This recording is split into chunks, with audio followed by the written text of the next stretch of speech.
గారు ఇంకొక పాయింట్ ఉందండి. ఇకపై వీసా కోసం దరఖాస్తు చేసుకున్న అభ్యర్థుల సోషల్ మీడియా అకౌంట్లను స్కాన్ చేస్తారంట. సో సోషల్ మీడియా అకౌంట్లు స్కాన్ చేస్తే దానిలో ఏమి వారు గ్రహించి ఆ వీసాల్ని రద్దు చేసే క్రమంగా జరుగుతుందంటారు? మంచిగా ఈ మధ్యన సోషల్ మీడియా అకౌంట్లు తనిఖీ చేస్తే మంచి వానికైతే సమస్య రాదు కదా. ఎవరైతే సిన్సియర్గా ఉంటారో వాళ్ళ సమస్య రాదు. కానీ సోషల్ మీడియాలో ఉగ్రవాదంతో సంబంధాలు బయటపడతాయి. ఏ దేశ పద్ధతి ఆ దేశ పద్ధతి. మనం కూడా ఇప్పుడు రోహింగ్యాలు వస్తే మనం ఎందుకు బయట పంపుదామంటున్నాం. కనుక అక్కడ కూడా ఈ సోషల్ మీడియా అకౌంట్స్ చేయడం వల్ల కొంత నష్టం మంచి వాళ్ళకి కూడా ఒకసారి జరగవచ్చు.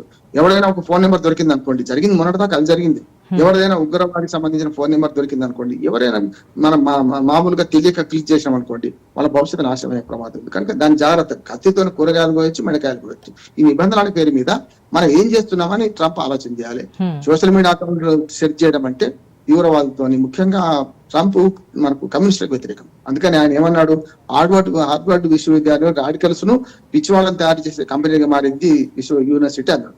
ఇక్కడ కూడా అంతే. ఏదైతే మన సోషల్ మీడియాలో ఎవరైతే విదేశీయులతో సంబంధాలు ఉన్నారో, ఎవరైతే కొంచెం ఉగ్రవాద దేశాల అకౌంట్లు ఉన్నాయో, లేకపోతే వాళ్ళే పిచ్చి మన అనవసర విషయాలు ప్రచారం చేస్తున్నారో, అటువంటి వాళ్ళని అరికడదామనే మంచి ఉద్దేశమే.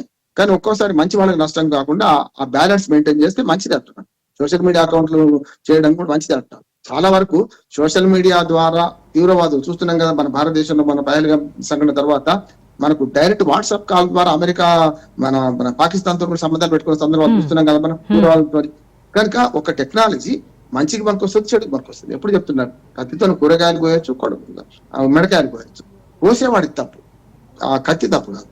ఇక్కడ ఆ ఇన్స్ట్రుమెంట్ ను వాడుకునే తీరు ఎట్లా ఉందని పరిశీలిస్తే మంచిదే.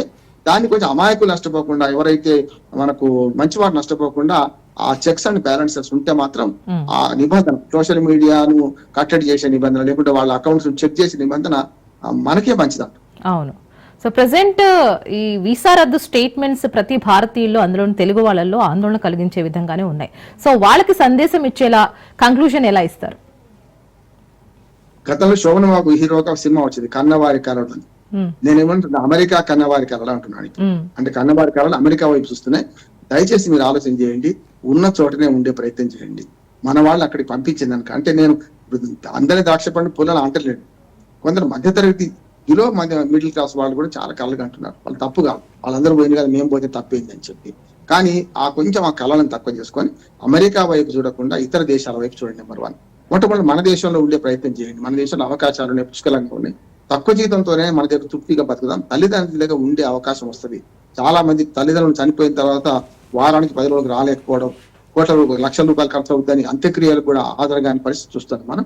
అట్లానే కళలు మానని చెప్పలేదు, కళలు కానండి సాకారం చేసుకోండి, అబ్దుల్ కలాం చెప్పినట్టు. కానీ ఆ సాకారం చేసుకునే కానీ మోజు పడద్దు, అత్యాశ పడద్దు అంటున్నారు. అత్యాశకు పోయి ఉన్న అన్న వస్త్రాలకు పోతే ఉన్న వస్త్రాలు ఊడ్చుకోకండి అని మన సలహా. రైట్. సో ఎప్పట్లాగానే చాలా చక్కగా విశ్లేషించారు రామ్మోహన్ రావు గారు. Thank you so much for joining అండి. సో ఇది ఇవాల్టి స్పెషల్ డ్రైవ్. చూస్తూనే ఉండండి రాజ్ న్యూస్.